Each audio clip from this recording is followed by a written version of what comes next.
Samex 2024 Sourcing மற்றும் Manufacturing Expo. தொழில்நுட்பத்தில் சமீபத்திய முன்னேற்றங்கள், பொதுத்துறை நிறுவனங்களில் உள்ள அற்புதமான வாய்ப்புகளை கண்டறியலாம். Samex டிசம்பர் 27 முதல் 29 வரை சென்னை ட்ரேட் சென்டரில். உள்நாட்டிலேயே 99.2% மொபைல் போன் உற்பத்தி செய்யப்படுவதாக மின்னணு மற்றும் தகவல் தொழில்நுட்பத்துறை இணை அமைச்சர் ஜிதின் பிரசாதா கூறியுள்ளார்.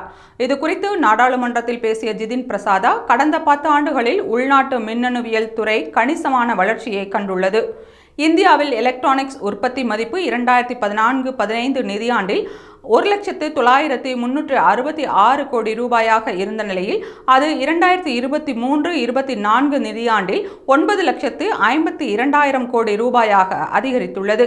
இது கூட்டு வருடாந்திர வளர்ச்சி விகிதத்தை 17% மேல் குறிக்கிறது.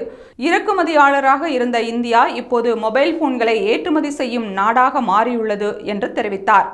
மேலும் 2014-15 நிதியாண்டில் இந்தியாவில் விற்பனை செய்யப்பட்ட மொபைல் போன்களில் சுமார் 74% இறக்குமதி செய்யப்பட்டன என்றும், இப்போது இந்தியாவில் பெரும்பாலான மக்கள் பயன்படுத்தும் மொபைல் போன்களில் 99.2% உள்நாட்டிலேயே உற்பத்தி செய்யப்படுகிறது என்றும் ஜிதின் பிரசாதா கூறினார். அது மட்டுமல்லாமல் மின்னணுவியல் துறை நேரடியாகவும் மறைமுகமாகவும் சுமார் 25 லட்சம் வேலை வாய்ப்புகளை உருவாக்கியுள்ளது என்றும் பிரசாதா குறிப்பிட்டார்.